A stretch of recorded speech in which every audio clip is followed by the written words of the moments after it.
The Heart of Art is sponsored in part by the Texas A&M University Art Galleries, which includes the Stark and Forsyth Galleries located inside the MSC. The galleries provide a variety of opportunities to experience art exhibitions, events, and hands-on activities. More information at uart.tamu.edu. The Heart of Art is brought to you by the Academy for the Visual and Performing Arts at Texas A&M University, bringing innovative and culturally diverse visual and performing arts programming to Texas A&M University and the Brazos Valley. The Academy for the Visual and Performing Arts fosters the creativity of our community via the transformative power of the arts.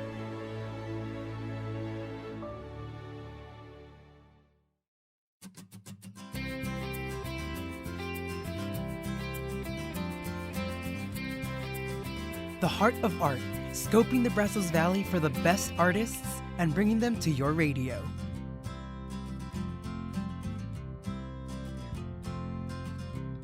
Howdy, Aguilan, and welcome back to the KMU Studios. My name is Hector Nino, and you're listening to The Heart of Art.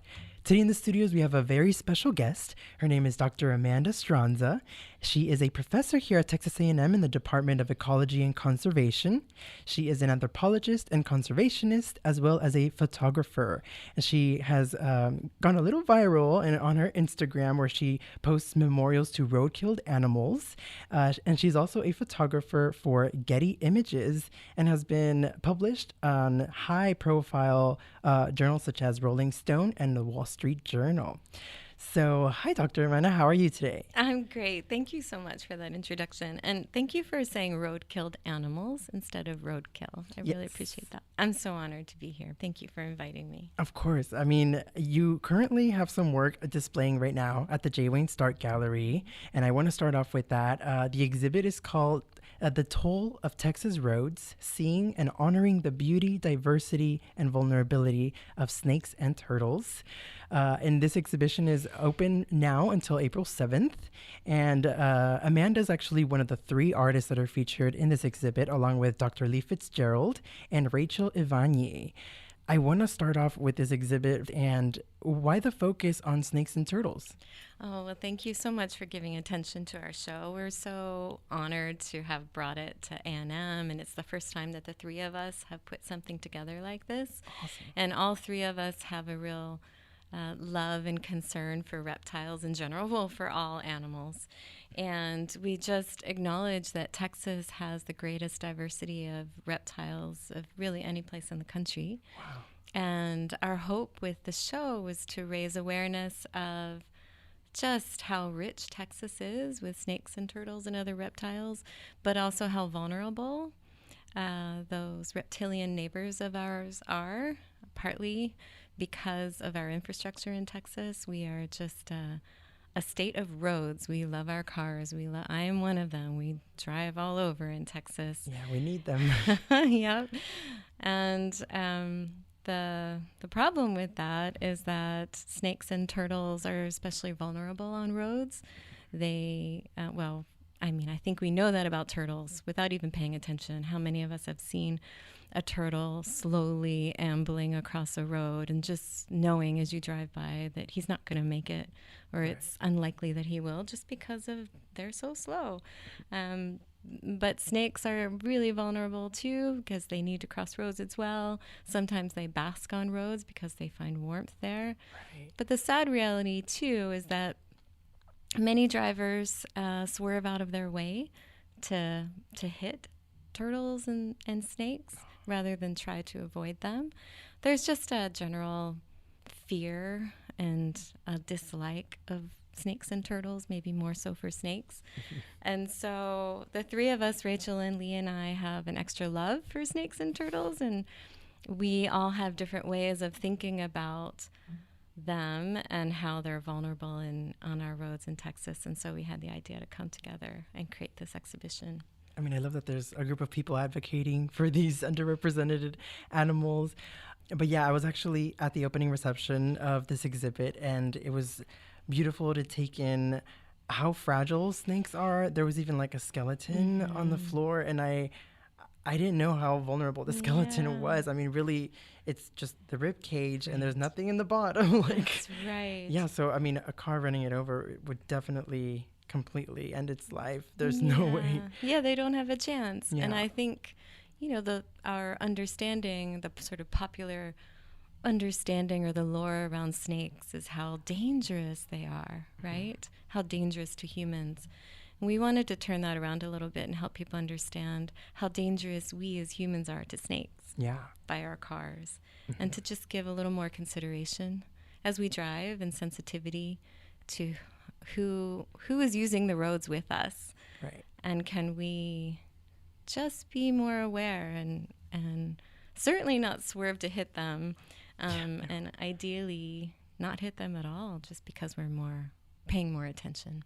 Right. And I mean, they're so essential to our ecosystem as well. That's something that people don't really think about when they're driving on the road to whatever location. But yeah, I encourage you all, if you're listening, to go check out this exhibit if you are able to. Open now at the J. Wayne Stark Galleries until April 7th. Well, in the show, we like to go through the background of our guests and get their origin story. And I'm very interested in your origin story to see where these memorials came about. So where are you from? And is this where your love for animals started? Yeah, well, thank you for asking. And let's see, my origin story. It's hard for me to talk about anything in my life without thinking about how I have felt always especially connected with the animals who either lived in my home with me as we call them pets, or the animals who I've just been so in love with outside of my home, just wandering around the forest where I grew up. I grew up in, I was born in Maryland. I grew up in West Virginia. And I went to I lived in a really economically poor part of the country, and my high school didn't have the best resources. I had some great teachers, but my real love has always been animals and wildlife, and I thought I would be a biologist. But my teacher in high school, great as he was, his real strength was teaching taxidermy. So my high school, we closed for hunting season because that was a big deal to go, and I wasn't a hunter. And taxidermy, I understand, is a great art, but it wasn't something that really appealed to me.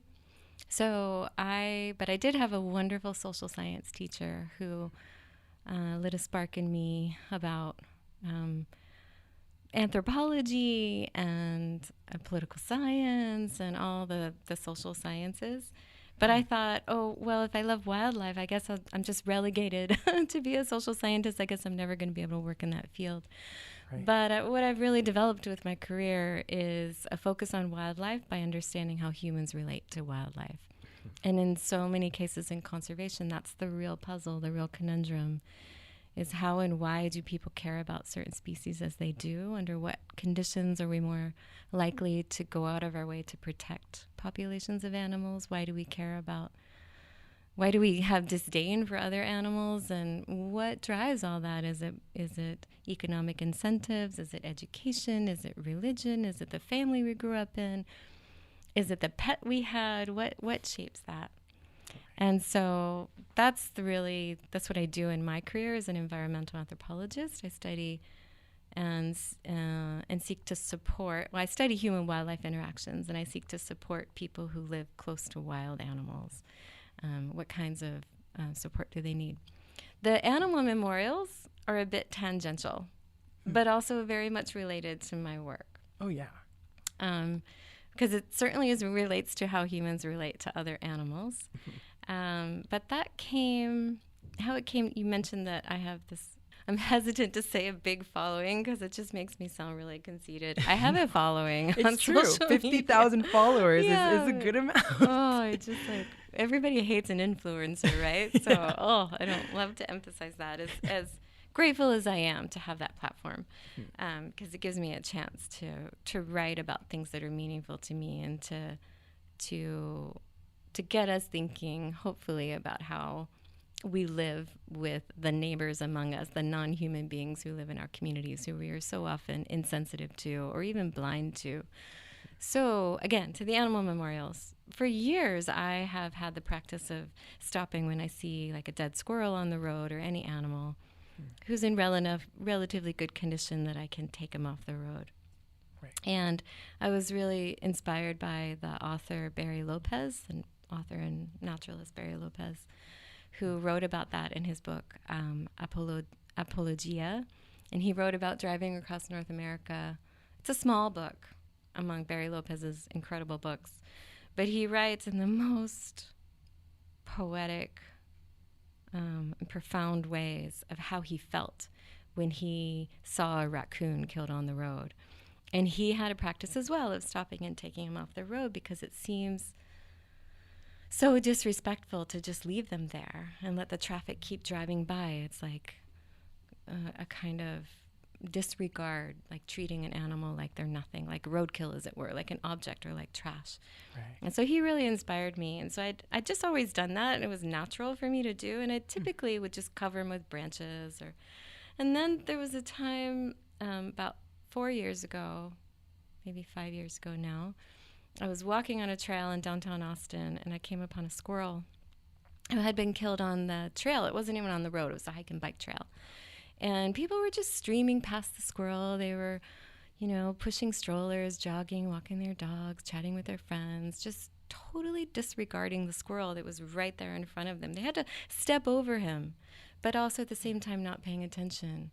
I pulled the squirrel to the side of the trail, and it was spring. There were flowers everywhere, so I put flowers and pine cones around the squirrel, and I thought, gosh, he looks so beautiful. I want to take a photo. So I just snapped with my phone a photo, and I put it up on Instagram and said, I'm sorry to the squirrel. And I said, no one will see you as just another dead squirrel.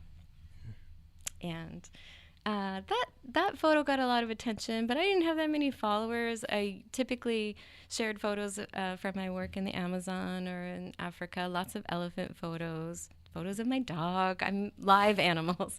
So this was the first dead animal I'd shared, but somehow it hit a nerve, and I noticed that people cared and people felt like... So often people say to me when they see the memorials for dead animals that it gives them a kind of peace and a kind of sadness, but at the same time, hope. Yeah. A sense that, there are people who care. Or so many people say, it's okay to do this because I've always done this too. Or this is validating because this is something I want to do. Or this is something I wouldn't do, but this feels like something I would like to do. And I like seeing other people do. I think there's like a desire to atone in a way for us collectively to say, I'm sorry. Right. To so many of the violences we bring upon other animals who live among us. And so I think maybe that's why the animal memorials appeal to people. So I will say, since that squirrel, I've created more than 100 memorials for so many different animals, for many, many squirrels. That's probably the most common animal. I don't want to say common. I never like to call any animal common. The most frequently memorialized animal is a squirrel. Right. But armadillos, snakes, coyotes, a bobcat kitten. Everything. And so many. Yeah. So many. And we'll definitely get more into that. But I wanted to ask specifically photography. Was that something that you were interested in as a young person as well? Yeah. I got pretty passionate about photography when I was 15. My grandfather gave me his Minolta, which I then carried with me to South America when I first started learning how to be an anthropologist. I carried my camera to the field and doing ethnography where I'm living with people in the communities that I'm learning about. So much of my understanding came through photography as well. So I would take field notes and also a lot of photos. And in those days, I learned how to be a photographer using film, old school. I mean, I know lots of people do that still, but that's how I learned. And I always say I think that shaped the photographer I am, because I would go off to South America for several months at a time. And I could only afford to carry like 10 rolls of film for the whole summer. And so every photo, there's a real calculus about framing, composition, timing. So every photo really counts. And then I'd have to wait 3 months to come home to process the images to see what I got. So now as a photographer, using, of course, digital technology, I'm still a very careful. I know, because I'm always surrounded by fellow photographers, and with Getty Images and so forth. I'm aware of people who, or like on safaris, that people just like shoot their cameras like they're fire, like machine guns or something. Yeah. I just don't do that, so I'm like a single click at a time. You're very strategic. I'm very strategic about it. There's still an economy, a certain calculus involved. But yeah, I've always been really passionate about photography. Well, since I was 15. So in some ways, the memorials are a marriage for me between my passion for photography and my passion for animals. The other thing I love about creating the memorials is it gives me an opportunity to write creatively about animals and the human relationship with animals, and how I personally feel about even one squirrel. I like to write about the individual animal, and that's not something that is as accepted, certainly in my field in conservation science, where we tend to write more about populations of animals, and we're meant to write dispassionately and objectively, and certainly not in the creative way that I get to do with the memorials. Yeah, So. I love how you personalize each memorial, not only with the plants that you use to decorate it, but even with the caption itself. It's a whole story, of course. I was curious, like, was death something you thought about often, or did that come about after your studies? Yeah, I think you're the first person to ask me this. I would say that I have not spent my life being preoccupied by death. And I'm joking a little bit, but I'm also not, in that since I've started writing more explicitly about death and themes around death, it's something that's become more and more important to me and almost sacred, and I feel has, I don't know, it's been a real change in my life in a positive way. I think that embracing, I don't know if I want to embrace death, but I want to embrace a sensitivity to and an awareness of death among all the creatures around me, but also for myself, because I think it makes me appreciate every single moment of every day as much as I can, and don't take anything for granted. But I think what really got me more explicitly thinking about death is my dog, Matilda, who passed away last year. And she was my best friend, certainly my favorite person in the world. And she was with me always, everywhere, even traveled with me to Africa. I was almost never anywhere without Matilda. And so all of these memorials, she lived to 18 in a few weeks. Oh, wow. A beautiful little cattle dog who just had the biggest personality. And she was with me for every single memorial I created. Wow. And sometimes I wonder if my awareness of Matilda's death that I knew was on the horizon, that's the hard thing about loving a dog so much, right, is they just don't live long enough. And so I had this anticipatory grief with her, as much as I wanted to be so present with her every day and every moment. I just could not get it out of my mind that I was soon going to have to say goodbye to her. And so sometimes I wonder if I started to create the memorials and just really, pay attention to the death of a turtle and honor that individual animal and be present with death, and in some ways in that way accept it, was my way of coping with what I knew was soon to come, which is Matilda's death. Right, kind of like some practice for Yeah. you. Right. Yeah, just grappling with it. And ultimately, when Matilda died, she had the most peaceful death, the longest life, the most peaceful death. I'm so grateful for that. She was home with me. And I created a memorial for her, and it seemed like the most natural thing to do, and really honoring her. And so, I wonder if my preoccupation with death was my way of just coming to terms with having to say goodbye to Matilda. I love that. Thank you for that story and for being vulnerable with me. All right, you guys, we will be going on a quick break, but do not go anywhere. We will be right back.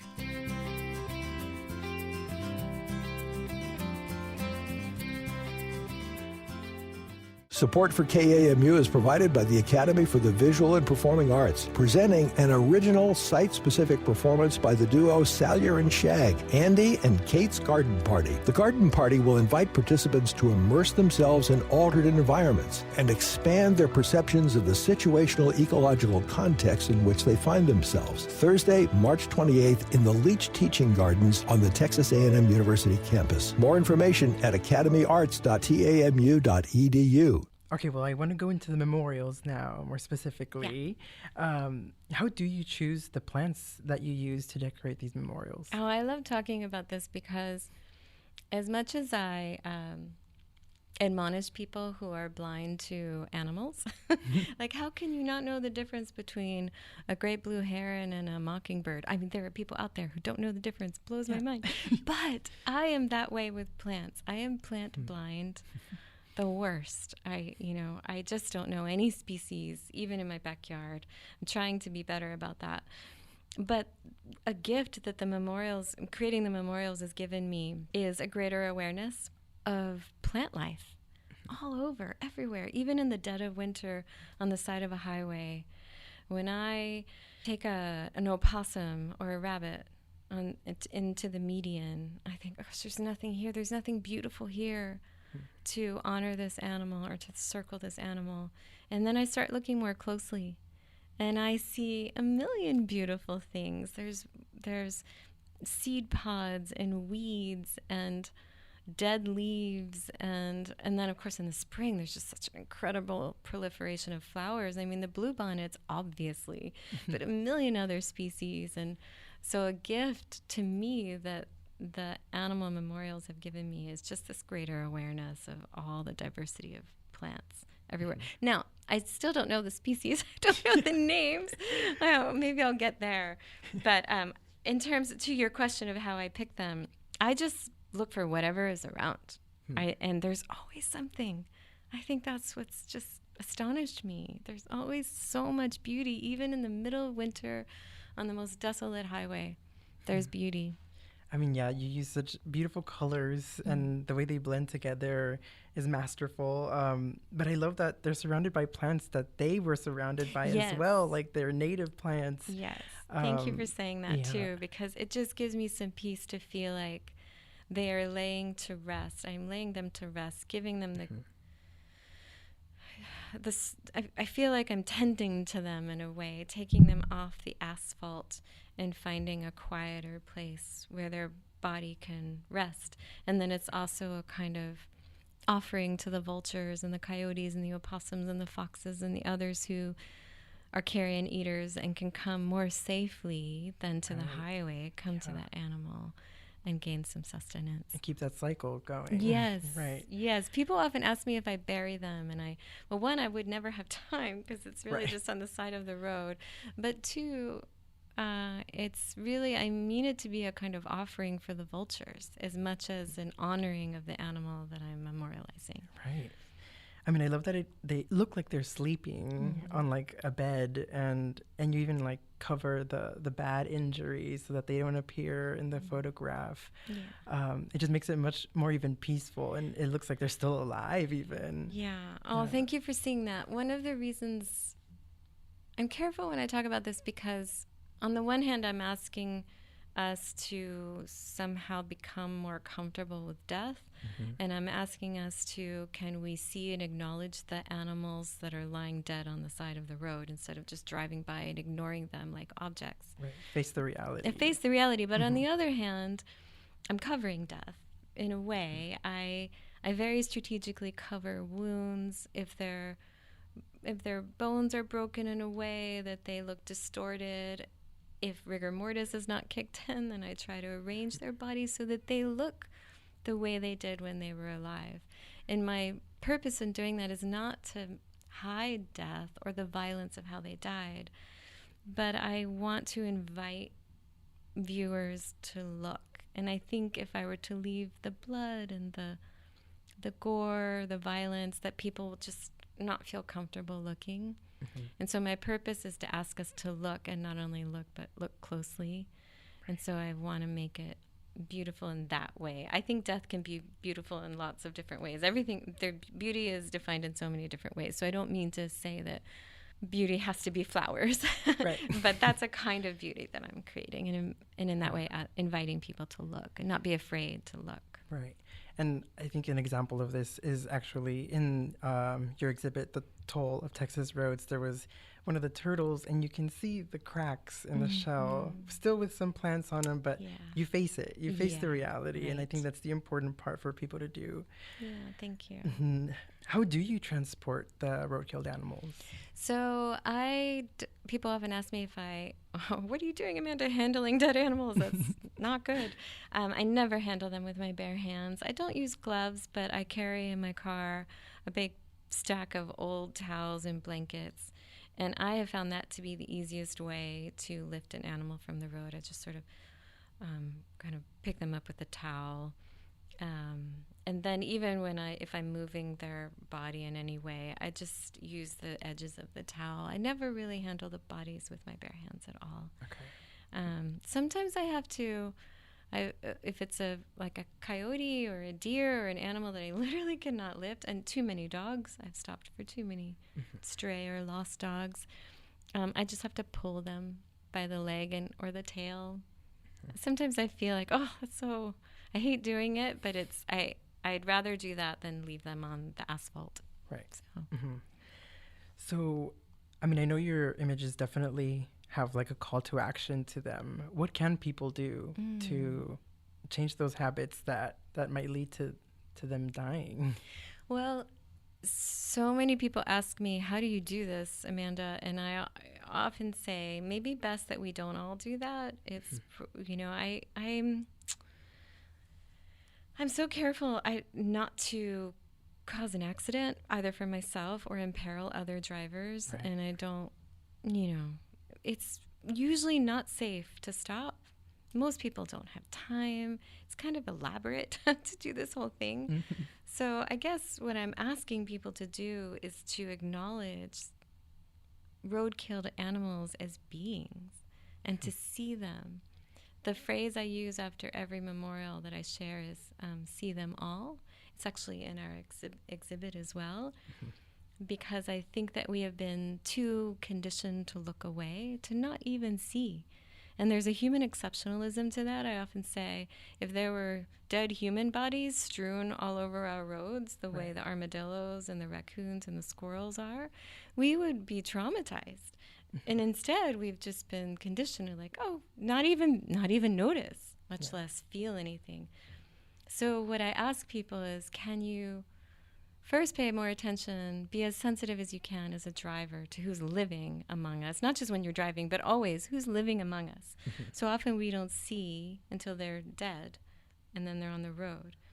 But then secondly, if you do see a dead animal, you don't need to stop, but can you, in your heart, see? Can you see with your heart? And maybe in some deeper part, say, I'm sorry, for all of us, right? It's for all of us. I don't mean to villainize people who I've hit a rabbit, I've hit a cat. It happens, it's an accident. Yeah. But can we just acknowledge how difficult it is for the raccoons and the opossums and the coyotes to live with us as humans? Right. Just be mindful. Just be mindful. Right. Yeah. I love that. Thank you so much. If people want to check out your work, where can they do that? So I have a website that's amandastronza.com. And then on my Instagram, which is also just my name, I share just the memorials and lots of live animals too.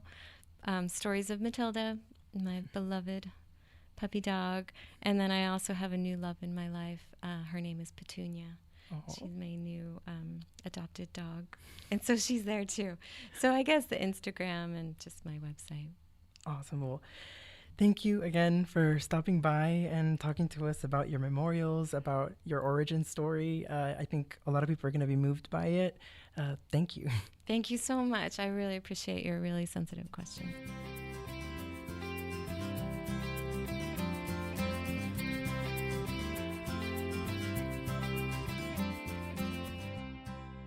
I'm Hector Nino, and you've been listening to The Heart of Art, a production of 90.9 KAMU FM. You can find all of our shows anytime at kamu.tamu.edu.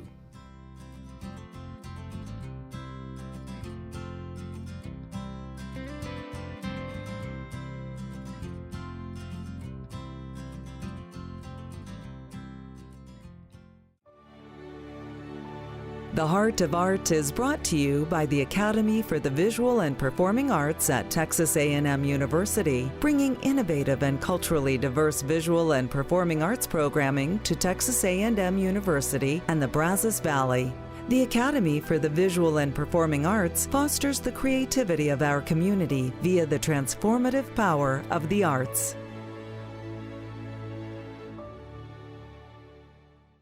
The Heart of Art is sponsored in part by the Texas A&M University Art Galleries, which includes the Stark and Forsyth Galleries located inside the MSC. The galleries provide a variety of opportunities to experience art exhibitions, events, and hands-on activities. More information at uart.tamu.edu.